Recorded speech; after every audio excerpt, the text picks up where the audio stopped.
ಇನ್ನು B R Patil ಹಾಕಿದಂಥ bomb ನೋಡಿ, ವಸತಿ ಸಚಿವರ ವಿಚಾರಕ್ಕೆ ಸಂಬಂಧಪಟ್ಟಂಗೆ ಅಂದರೆ ಅವರ PS ವಿಚಾರಕ್ಕೆ ಸಂಬಂಧಪಟ್ಟಂಗೆ ಇವರು ಶುರುವಾಯಿತು. ಪಾಟೀಲ್ ಮಾತಾಡ್ತಾ ಎಲ್ಲಿಗೆ ಬಂದರು ಅಂತಂದರೆ, ಸೋನಿಯಾ ಗಾಂಧಿ ಅವರ ಹತ್ರ ಕರ್ಕೊಂಡು ಹೋಗಿದ್ದೆ ನಾನು ಸಿದ್ದರಾಮಯ್ಯನವ್ರನ್ನ. ಅದೃಷ್ಟ ನಟಗಿತ್ತು, ಸಿದ್ದರಾಮಯ್ಯ ಮುಖ್ಯಮಂತ್ರಿ ಆದರು. ಲಾಟ್ರಿ ಹೊಡಿತು, ಸಿದ್ದರಾಮಯ್ಯ ಮುಖ್ಯಮಂತ್ರಿ ಆದರು. ಇದು ಪಾಟೀಲ್ ಅವರು ಹೇಳಿದಂಥ ಮಾತು.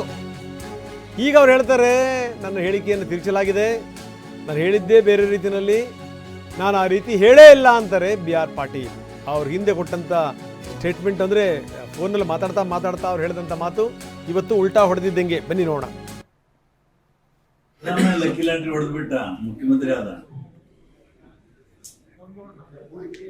ನಾನು ಸೋನಿಯಾ ಗಾಂಧಿ ಭೇಟಿ ಮಾಡಿಸುವ ಮಾನೇ ಫಸ್ಟು.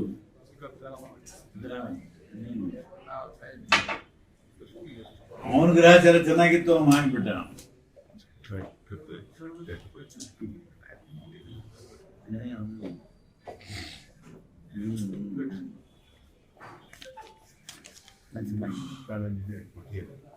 ನೋಡಿ, ನಮ್ಗೆ ಗಾಡ್ ಫಾದರ್ ಇಲ್ಲ, ಗಾಡು ಇಲ್ಲ, ಫಾದರ್ ಇಲ್ಲ.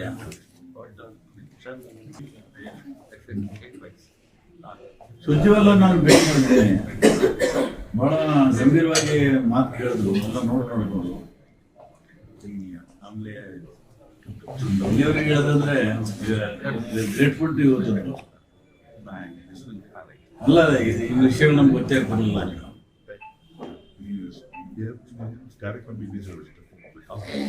ನಾನೇ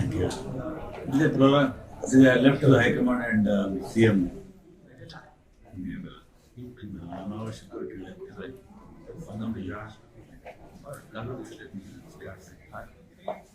ಯಾರು ಹೇಳಿ? ಹೈಕಮಾಂಡ್ ಅವರು ಡಿಸೈಡ್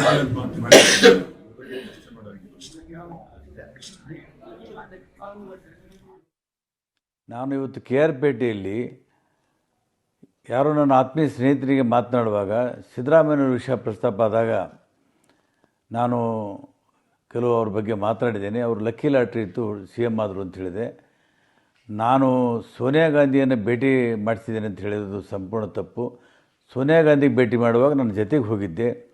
ಅವರು ಸೋನಿಯಾ ಗಾಂಧಿಗೆ ಭೇಟಿ ಈ ಸಲ ಬೇಡ ಅಂತ ಹೇಳ್ತಾಯಿದ್ರು. ನಾನೇ ಒತ್ತಾಯ ಮಾಡಿ ಸೋನಿಯಾ ಗಾಂಧಿನ ಭೇಟಿ ಮಾಡಿಸೋಕ್ಕೆ ಹೇಳಿದಾಗ ಹೋದರು. ಅವರೊಬ್ಬ ಮಾಸ್ ಲೀಡರು, ಅವ್ರಿಗೆ ಮುಖ್ಯಮಂತ್ರಿ ಮಾಡುವಂಥ ಶಕ್ತಿ ನನಗಿಲ್ಲ. ಅವರು ಮತ್ತು ನನ್ನ ಆತ್ಮೀಯ ಸಂಬಂಧವನ್ನು ಹಾಳು ಮಾಡೋದಕ್ಕೆ ಕೆಲವರು ಉದ್ದೇಶಪೂರ್ವಕವಾಗಿ ಪ್ರಯತ್ನ ಮಾಡ್ತಾಯಿದ್ದಾರೆ. ಏನು 9 ಜನ ಶಾಸಕರು ನಾವು JDS ಬಿಟ್ಟು ಅವ್ರ ನಾಯಕತ್ವದಲ್ಲಿ ಕಾಂಗ್ರೆಸ್ ಸೇರಿದ್ದೀವಿ. ಕಾಂಗ್ರೆಸ್ ಕೂಡ ಅವರ ಜನಬೆಂಬಲವನ್ನು ನೋಡಿ ಅವರನ್ನು ಮುಖ್ಯಮಂತ್ರಿ ಮಾಡಿತು, ಹೊರತಾಗಿ ನಾವು ಹೇಳೋದ್ರಲ್ಲಿಂದ ಮಾಡಿಲ್ಲ. ಇದು ಸಿದ್ದರಾಮಯ್ಯನವರು ನಮ್ಮ ಸಂಬಂಧ ಹಾಳು ಮಾಡೋದಕ್ಕೆ ಕೆಲವರು ಮಾಡ್ತಾ ಇರೋದು ಸರಿಯಲ್ಲ ಅಂತ ನಾನು ಹೇಳ್ತಾ ಇದ್ದೀನಿ. ನಾನು ಇವತ್ತು KR-ಪೇಟೆ ಇನ್ನು ಇಷ್ಟೆಲ್ಲ ಡೆವಲಪ್ಮೆಂಟ್ ಆದಮೇಲೂ ಕೂಡ ಇಕ್ಬಾಲ್ ಹುಸೇನ್ ಯಾಕೋ ಸುಮ್ಮನಾಗುವಂಥ ಲಕ್ಷಣ ಕಾಣ್ತಾ ಇಲ್ಲ. ಅವ್ರು ಹೇಳಿದ್ರು 200% ಹೇಳ್ತಾ ಇದ್ದೀನಿ, DK ಅವರೇ ಮುಖ್ಯಮಂತ್ರಿ ಆಗ್ತಾರೆ. ಈಗ ಮತ್ತೆ ಸಮರ್ಥನೆ ಮಾಡ್ಕೊಂಡಿದ್ದಾರೆ. ನನ್ನ ಹೇಳಿಕೆಗೆ ಈಗಲೂ ಬದ್ಧ, ನೀವೇನು ನೋಟಿಸ್ ಕೊಟ್ಟರು ಅಷ್ಟೇ, ನಾನು ಕೇಳ್ತೀನಿ, ಮನವಿ ಮಾಡ್ತೀನಿ. ಇದು ಇಕ್ಬಾಲ್ ಅವರ ಮಾತು. ಈ ವಿಚಾರದಲ್ಲಿ ಇದು ನನ್ನ ಕರ್ತವ್ಯ ನಾನು ಮಾಡ್ತೀನಿ, ಕೊಡೋದು ಬಿಡೋದು ಅವ್ರ ನಿರ್ಧಾರ ಅಂತಾರೆ ಇಕ್ಬಾಲ್. ನೋಡಿ, ನನ್ನ ಹತ್ರ ಅದಕ್ಕೆ ಉತ್ತರ ಇಲ್ಲ. ನಾನು ಕೇಳ್ತೀನಿ, ಬೇಡ್ತೀನಿ, ಮನವಿ ಮಾಡ್ತೀನಿ, ನನ್ನ ಕರ್ತವ್ಯ ನಾನು ಮಾಡ್ತೀನಿ, ಕೊಡೋದು ಬಿಡೋದು ಅವ್ರಿಷ್ಟ.